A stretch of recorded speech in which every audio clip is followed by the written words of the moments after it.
Hello Power Ranger nerds, welcome back to another Lightning Collection review from Lightning Collector 2021. I hope those in the UK are surviving in this heat at the moment, and don't forget to keep yourself covered up and drink lots of water.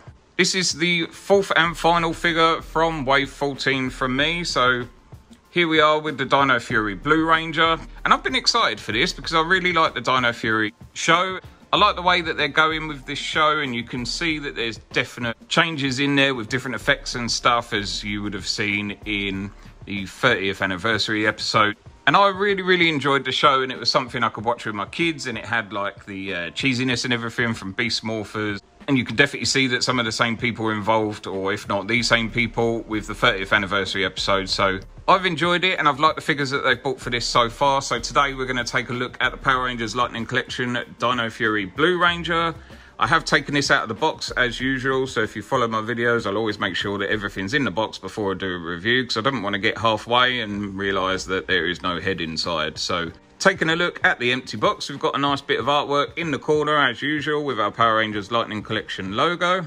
Got a nice digital render of the figure on the front with his little effect piece looking very nice. And taking a look at this side, you can see that it is colour coded throughout the box. So it's telling us we're expecting a Dino Fury Blue Ranger with a nice logo at the top and his helmet at the bottom. On the other side, a really nice bit of artwork.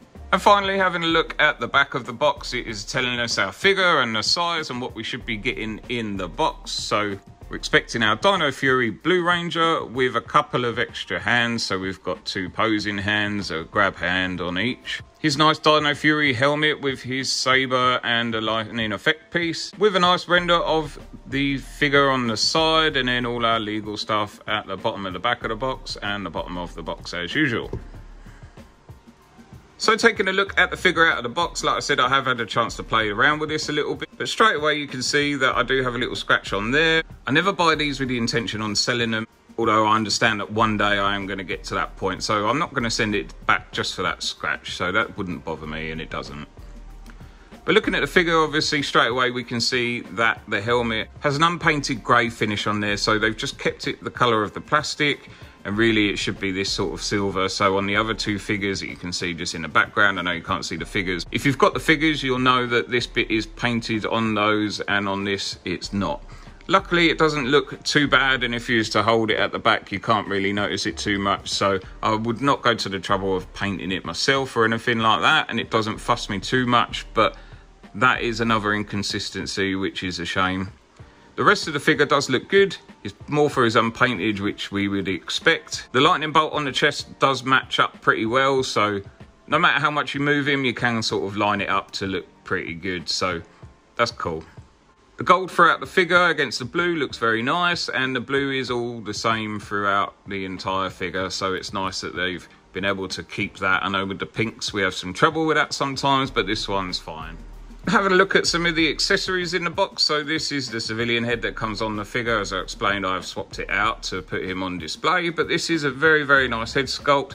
It does have really good likeness of the actor who plays Ollie. They seem to have captured a lot of facial features and really good likeness from the hair and stuff like that, so I think that's a solid head sculpt, to be honest. It looks better on the figure than on my hand, but if you watch the show and you know, or you've seen pictures, or you're aware of him, which you probably are if you're watching this, then yeah, really good head sculpt. I think that's job well done from Hasbro with that.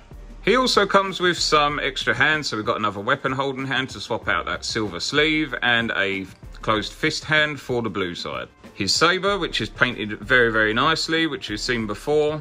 And finally, an effect piece for the sword, so it just slides on as any other normal effect piece, and you can do it whichever way you like, and there we are. Moving on to the articulation for this figure, it is standard Lightning Collection figure that we have seen plenty of times before, but his head goes up quite a lot of the way, which is nice. No restrictions from the back of the helmet.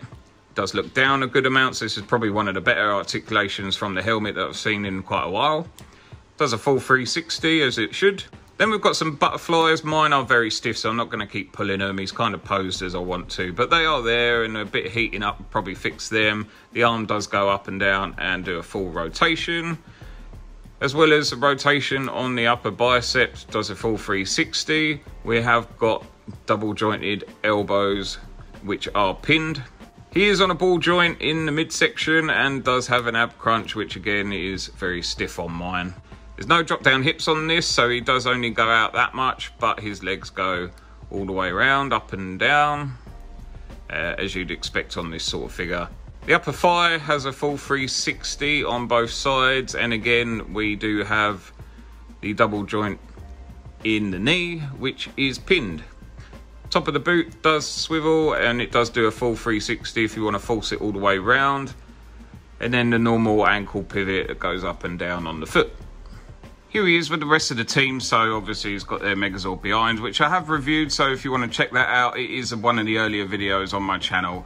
But this is what we've got so far, so we're only looking for a couple more really to complete this really nice looking team. Just as a little comparison, so you can't really see too much in size difference just because they're all posed up, but you can see that the Green Ranger there, they've used the new female body mould, so she is pinless. And unfortunately she did come with a big batch of quality control issues. Luckily I didn't have any on mine. One of the legs was a little bit loose, which is why she's on this little stand, but other than that she's fine. And then obviously with the Red Ranger on the other side, the body mould is exactly the same. They've obviously just coloured it differently and put a different helmet on and stuff, so you can see that they are very similar. But it is standard Lightning Collection pinned mould that you would normally get. Here we just got remastered Billy, so this was just another Blue Ranger that I just wanted to show so you could see the difference in the lightness and the darkness between the two blues. The remastered figure is pinless, so obviously you can just see the difference there in like the fact that you can actually still see the pins there. And then on our remastered Blue Ranger, you can see that he does use the pinless joint. And here is wave 14 in total, so obviously we've got Dino Fury Blue Ranger, Lost Galaxy Pink, Dino Thunder Black, and Dino Thunder Megazord. Lastly, moving on to my final thoughts on this figure. It is a great figure, I'm very happy with it.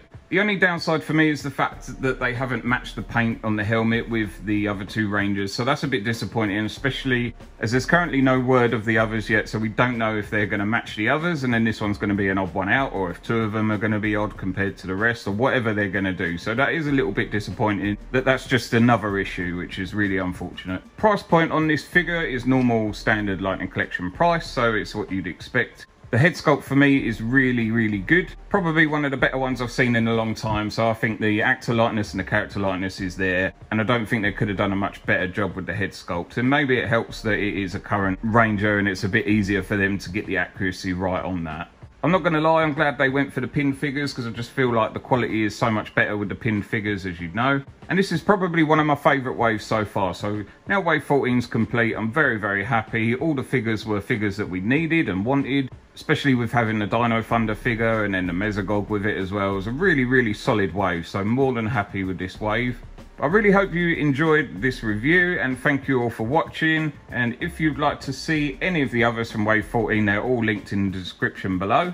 If you enjoyed this review, please leave me a like and let me know in the comments below what you think of this figure. Is it something you've got on order or you've picked up? Are you waiting for it to come down on price? And I definitely wouldn't blame you if that was the case. If you want to see more from my channel, please subscribe. It lets me know that somebody out there is enjoying my videos. And thank you for watching. And again, you can follow me on Instagram at lightningcollector2021 or give me a shout on Twitter at lightningc2021. And I'll catch you all again real soon. Until the next time,